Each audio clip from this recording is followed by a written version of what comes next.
If you had to pick only one watch to wear for the rest of your life, what would you choose?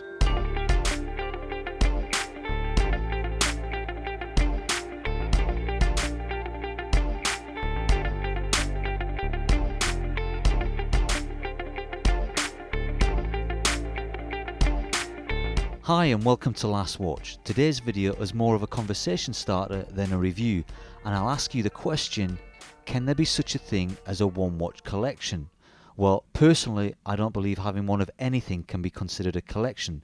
By definition, a collection is a group of things and not a single item. The reason I ask is that there's a common question that comes up almost weekly on watch forums. If you could have only one watch for the rest of your life, what would it be? Now, before you answer that question, let me lay down a couple of ground rules. Well, actually, just one rule. The watch you choose has to be a watch that you already own and in your current collection. It can't be a dream watch that you have yet to buy. Now, obviously, if you only have one watch, then your decision has already been made. But because I'm a nice guy, I will allow you to swap that one watch for another watch of similar value. Don't even think about swapping out that Seiko Turtle for a Blancpain 50 Fathoms. Now, I've only been collecting watches for some 18 months, but in that time I've accumulated some 10 watches. Crazy when you consider that I was never a watch person and I used to get the time from a pager or my mobile phone. A pager? Does anyone even remember pagers? In any case, I've always had a pretty good internal clock, but that's not really something you can rely on in an industry with specific time deadlines. Also, having a watch on the wrist is pretty convenient, especially on that rare occasion where your phone isn't allowed or even appropriate. Delving into my watch box, which treasure do you think I prize more than any other? Which watch do you think gets the most wrist time? Indeed, which one would you choose? Well, I'll tell you now not to waste any more time looking, because the watch that holds a special place in my heart is on my wrist. This is the Steinhart Ocean Vintage Military 39, or the OVM 39 as it's more commonly known. It was my first automatic watch, and bang for buck, I don't think I could have chosen better. It's a stunning piece. If you're interested, you can watch the review I did more than a year ago by clicking the link at the top of your screen. It was still very early in my collecting when I decided to get my first automatic. I wanted to stick with the whole tool watch vibe, but at the same time find something a little dressy and hopefully something robust, but I didn't want to spend a fortune as I was still experimenting with what I liked. As a matter of fact, I still am. I spent maybe a couple of months chewing over a couple of watches, both very similar in looks, before I eventually decided on the Steinhart. The OVM is readily available from Steinhart, Germany in a 42mm diameter case. Ideally, I was looking for something smaller, so you can imagine I was overjoyed to find out that Steinhart had produced a limited run of 300 OVM 39s for Nomon watches in Singapore. I was, however, pretty gutted to find out how quickly they had sold out. Luckily for me, fate intervened and I found a seller on eBay that had taken delivery and didn't like the smaller size. I pretty much offered him retail and the watch was mine, number 271 of 300. So what is it about this watch that I like? Well, I guess it would be quicker to tell you what I don't like. And that would be this little gap here on the clasp. It would be nice if it wasn't there. That is pretty much it.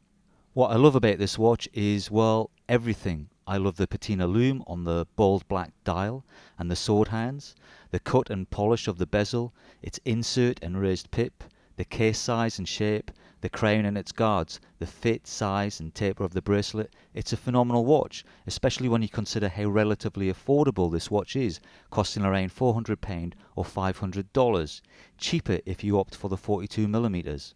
The watch is also a perfect fit and it looks great on my 7-inch wrist. And on top of all that, it's accurate. My watch is never any more than plus 1 second per day. The ETA 2824 movement in here is pretty much cost standard. I would be a fool not to love this watch, and that's why if I have to choose only one watch to take with me on a non-work trip or to a special event, this is the one that I grab. After my work beater, this watch has taken the lion's share of my wrist time, and it is well deserved. Now, I know there are many out there that are going to hate on this watch nonetheless, saying it's a Rolex homage, and that's only if you're being polite. But consider that when I saw this watch, I didn't know where it took its reference or design cues from. I didn't buy it because I wanted a Rolex Milsub 5517 and couldn't afford one. I bought it plain and simply because I love this watch. Ultimately, every watch draws its inspiration from somewhere. How unique is the watch that you're currently wearing on your wrist right now? One thing you can't knock is that Steinhart do a bloody good job with their watches. You get fantastic quality that belies its price tag, especially when you compare the build of this watch to others costing considerably more. As a benchmark, it's a pretty good place to start. I've been in many a dealership with this watch on my wrist and it stands its ground with the best of them. I know this video will split you viewers 50-50. The question is, are you a lover or a hater when it comes to Steinhart and their plethora of homages? Personally, I love my OVM 39. I guess it's fair to say that I've been very fortunate with my first automatic, as this one has been issue free. No sticky bezels, crown or rogue movement here. I have truly enjoyed wearing it, which is why if I have to only have one watch from my collection, this would most definitely, without question, be the one that I choose. It's a complete no-brainer. So guys, look at your collection and tell me which of those watches would you choose to be your only watch. Be sure to tell me in the comments below and don't beat up on me too much for loving the Steinhart. Before I wrap this video up, I need to touch on the Tudor Black Bay 58. I was hoping to move on and put the whole experience behind me, but many of you keep asking me for an update. Well, with regards to Mr. X, his shop and Tudor, I have nothing further to report. After telling Mr. X that I wouldn't remove the video without speaking to Tudor direct, he has gone completely off the radar. Given the interest in my original video, some contact with Tudor would have been appreciated. I still don't know for certain whether they were ever involved. I can tell you that my watch has been sold, scratches and all. I have had several people message me claiming to have bought my watch, but one of you definitely seems legit. Mr. Suleiman contacted me to tell me he was on holiday in Edinburgh and had popped into the Tudor store on Princess Street. He was shown the BB58 by another sales assistant, we can call him Mr. M. Mr. Suleiman was told that the watch had been back to Tudor, but that Tudor couldn't find anything wrong with it. Now, Mr. Suleiman seems pretty savvy. In his own words, he said, and I quote, "I wasn't buying his story, especially after looking at the watch, so I told him I wanted a discount since I considered it to be a second-hand watch. There was a discussion with the manager, I'm assuming that's still Mr. X, and Mr. Suleiman was given a 10% discount. Bear in mind that he will also claim back the VAT on the watch of 13%. Mr. Suleiman went on to explain that the BB58 is hard to come by where he lives in Asia, changing hands on the secondary market for £3,000. He's more than happy with what he paid for the watch in its current condition, as it will be his beta. That being the case, it sounds like he got a great deal." Well, hopefully that should bring the whole Tudor chapter to an end. I'll be sure to keep you informed if that's not the case.